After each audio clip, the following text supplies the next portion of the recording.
여러분 안녕하세요. 여러분들의 빠른 합격을 돕기 원하는 단기왕입니다.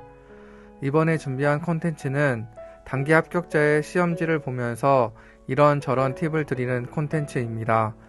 즉, 저의 시험지를 함께 보면서 이야기를 나누는 콘텐츠입니다. 팁뿐만 아니라 문제를 풀었을 때에 그 당시에 저의 감정도 함께 나눠보겠습니다. 아마 이러한 이야기들은 시험을 보시기 전에 한 번씩 들으시면 도움이 될 수 있는 이야기라 그렇게 생각됩니다. 인생을 살면서 가장 떨리는 순간이 바로 시험지를 받아서 그 앞면을 보는 순간일 것 같습니다.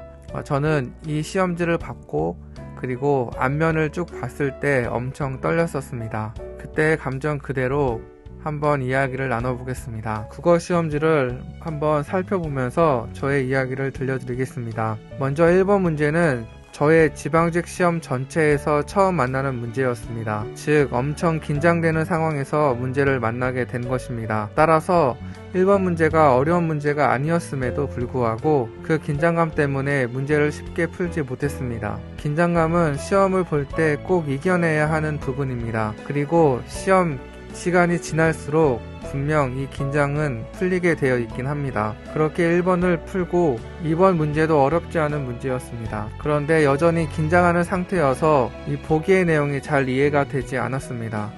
그리고 2번 문제를 보면은 문제의 적절한이라는 그 부분에 동그라미가 그려져 있다는 것을 보실 수 있으십니다. 저는 시험을 볼 때 옳은 보기를 고르는 곳에서는 동그라미를, 그리고 틀린 보기를 고르는 곳에는 X 표시를 하면서 문제를 풀었습니다. 최대한 헷갈리지 않게, 그리고 실수하지 않게 저는 문제를 풀었습니다. 그렇게 2번 문제를 풀고 3번 문제에도 틀린 문제를 푸는 문제였기 때문에 X 표시를 했습니다. 인터넷 중독과 관련된 문제였는데 보시면 키워드인 중독에 제가 동그라미를 표시를 하면서 문제를 풀었습니다. 그래서 중독이라는 단어가 포함되어 있지 않았던 1번이 답으로 선택되었고 어렵지 않게 문제를 풀었습니다. 4번은 대표적인 표준어 문제였습니다. 결제된다, 걷잡아서, 가름합니다. 이것이 이미 암기된 상태여서 쉽게 풀 수 있었습니다. 이런 문제를 빠르게 풀어야 독해 문제에서 필요한 시간을 벌 수 있습니다. 5번 문제를 한번 보면은 이것도 적절하지 않은 것을 고르는 문제였기 때문에 X 표시를 했습니다. 5번 문제는 문학 문제였지만 거의 독해 문제라 생각해도 될 정도의 문제였습니다. 어렵지 않게 문제를 풀 수 있었습니다. 6번 문제는 중심 내용을 판단하는 문제로 글은 길지 않았기 때문에 문제를 푸는데 오래 걸리지 않았습니다. 주제를 묻는 문제였기 때문에 글의 전체적인 소재를 먼저 찾고 큰 흐름에서 그 내용을 파악하려고 했습니다. 동그라미 친 부분들은 소재, 그러니까 동물들이 소재가 되는데, 그리고 그 소재의 특징들이었고 정답은 그 소재와 특징이 함께 나온 3번이 정답이 될 수 있었습니다. 7번 문제도 옳지 않는 걸 고르는 문제였기 때문에 X 표시를 먼저 하고 문제를 풀기 시작했습니다. 그리고 이 문제도 표준어 문제로 머물렀다가 맞는 표기라는 것을 알고 있었기 때문에 아주 쉽게 빠르게 풀 수 있었습니다. 그리고 8번 문제, 10번 문제를 보시면 아주 깨끗한 것을 보실 수 있습니다. 저는 8번과 10번은 문제도 보지 않고 넘어갔습니다. 그냥 찍었습니다. 단기간에 공부할 수 있을 때 틀릴 수 있는 문제가 바로 이런 한자와 한자성어 문제입니다. 저는 공부를 애초에 할 때부터 이 한자와 한자성어는 포기할 수밖에 없었고 저는 실전에서도 정말 문제도 보지 않고 과감하게 넘겼습니다. 9번 문제도 주제 독해 문제라 어렵지가 않았습니다. 심지어 독해 문제에서 전형적으로 나오는 통념 반박 구조로 이루어진 문제였고, 심지어 두 번째 문단에서 그러나 이러한 생각은 잘못이다 라는 분명한 힌트까지 주어진 아주 쉬운 문제였습니다. 그런데 정말 시험을 보는 그 상황 속에서, 그러한 긴장감 속에서는 이러한 문제도 어렵게 느껴지긴 합니다. 11번 문제는 정말 저를 힘들게 했던 문제였습니다. 긴장하면 이렇게까지 헤매게 되는구나 라는 것을 느끼게 해준 문제였습니다. 제가 힘들었던 이유는 보기 1번과 3번 때문이었습니다. 답은 당연히 1번이었습니다. 이 11번 문제는 공부를 하지 않고 풀어도 당연히 1번입니다. 왜냐하면 현재 리셋 증후군이 인터넷 중독의 한 유형으로 꼽고 있다. 이 말 자체가 너무 이상하기 때문입니다. 그래서 이중 피동 표현이 뭔지 몰라도 정답은 1번입니다. 공부할 필요 없이 그냥 문제를 풀어도 문장이 너무 이상하기 때문에 정답은 1번입니다. 그런데 저는 시험의 그 긴장감 속에서 이 문제를 풀었을 때 3번에 칼로 물을 자르듯 이라는 말이 약간 이상했습니다. 이게 맞나? 칼로 물을 자르듯 아닌가? 라는 생각을 하게 되었고, 사실 제가 이렇게 헷갈린 것은 칼로 물베기라는 표현 때문에 헷갈렸습니다. 그래서 당연히 답은 1번인데 이거 1번이 맞는 건가? 내가 모르는 어법이 있는 건가? 라고 하는 헛생각까지 들기 시작했습니다. 정말 그냥 쉽게 1번으로 찝고 넘어갈 수 있는 문제를 가장 마지막까지 고민하게 되었습니다. 그래서 답도 못 적고 정말 마지막 순간에 마킹을 통해서 답을 적은 문제가 바로 이 11번 문제였습니다. 제가 말씀드리는 건 정말 긴장하면 쓸데없는 걱정과 그리고 나 자신의 지식까지 의심하는 지경까지 가게 된다는 것입니다. 여러분들은 꼭 자신을 믿고 그리고 자신의 언어 생활과 언어의 감을 믿고 이 국어 문제를 풀었으면 좋겠습니다. 이렇게 11번 문제를 패스하고 12번과 13번도 어렵지 않게 풀었습니다. 13번의 X표시 이것을 또 봐주시고 14번은 문학 문제였습니다. 그런데 사실 문학 문제라기보다 이 문제는 일치, 불일치, 독해 문제였습니다. 그래서 보기의 내용을 보면서 지문의 내용을 확인하면서 문제를 풀었습니다. 보기의 인물들이 지문 어디에서 나오는지 확인하면서 마치 독해의 일치, 불일치 문제를 풀듯이 그것을 파악했습니다. 15번 문제는 띄어쓰기 문제였습니다.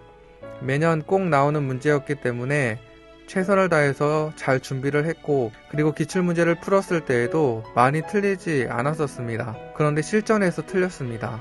채점을 할 때 제가 무슨 정신으로 3번을 선택했지? 라고 하면서 채점을 했습니다. 지금도 3, 4번은 무조건 틀렸고 헷갈렸어도 1, 2번 중에 헷갈려서 답을 잘 골랐어야지 왜 3번을 골랐지? 라는 생각이 지금도 듭니다. 이렇게 저는 15번 띄어쓰기 문제는 틀렸습니다. 그리고 16번 문제입니다. 16번 문제 적절하지 않은 것을 골라야 했기 때문에 X표시를 했고 그리고 16번 문제도 문학 작품이라 문학 문제라고 볼 수 있지만 앞에서 나온 14번 봉산탈출 문제와 동일하게 문학 자체에 대해서 묻는 것이 아니라 내용이 보기와 일치하는지를 묻는 문학 일치 불일치 문제입니다. 문학의 이론은 몰라도 풀 수 있는 쉬운 문제였지만 지문의 길이가 길어서 빠르게는 풀지 못했던 것 같습니다. 지방직 시험 문학 문제를 보면은 앞에 나왔던 시 문제와 그리고 14번, 16번 문제 모두 다 문학 이론에 기반한 문제라기보다 그 문학 작품을 독해하고 그 문학 작품의 내용을 이해해서 그 보기의 내용과 일치하느냐 불일치하느냐 라는 것을 묻는 문학 일치 불일치 문제가 3문제나 출제가 되었습니다. 그래서 공부를 할 때 문학의 이론에 대한 문제도 우리가 준비를 해야겠지만 독해력을 요구하는 문학에서도 독해력을 요구하는 문제들이 나오고 있다는 사실을 기억하면서 공부를 할 필요가 있는 것 같습니다. 그리고 17번도 글의 흐름에 잘 집중하면 어렵지 않게 풀 수 있었던 문제였습니다. 그리고 18번 문제를 저는 틀렸는데 저는 순서 배열 문제가 스스로 약점이라고 생각하고 공부를 할 때 이 순서 배열 연습을 엄청 많이 했었는데 틀렸습니다. 저는 지금도 이 순서 배열 문제는 정말 쉽지가 않은 것 같습니다. 논리가 한번 엉키게 되면 멘붕이 오고 머리가 하얘지는 문제가 바로 이 순서 배열 문제인 것 같고 잘못 풀기 시작하면 시간이 엄청 많이 사용되는 그러한 파트가 바로 이 순서 배열 문제인 것 같습니다. 그렇기 때문에 연습을 잘 하고 시험에 임하셔야 할 것 같습니다. 19번 문제를 풀 때에는 제가 확증 편향이라는 용어를 미리 알고 있어서 어렵지 않게 문제를 풀 수 있었습니다. 추론할 수 없는 것을 고르는 문제였기 때문에 X 표시를 하고 문제를 풀기 시작했습니다. 마지막 20번 문제도 문학 문제였지만 앞에서 말씀드린 것처럼 문학 이론이 필요 없는 독해 문제였습니다.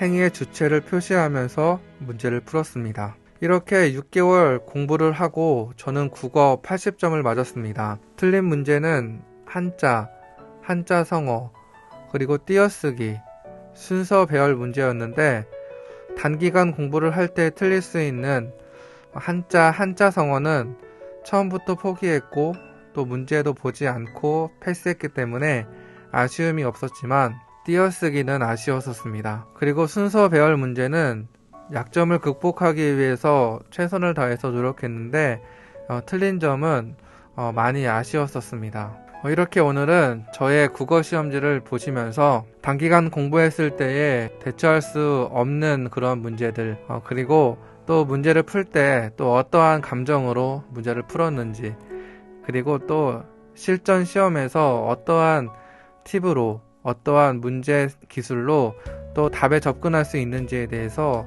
함께 생각해 보았습니다. 오늘 영상이 여러분들이 정말 실전에서 문제를 풀 때 도움이 될 수 있는 그런 영상이었기를 간절히 바랍니다. 오늘 영상은 여기까지입니다. 끝까지 시청해 주셔서 너무나 감사드립니다. 지금까지 여러분들의 빠른 합격을 돕기 원하는 단기항이었습니다. 감사합니다.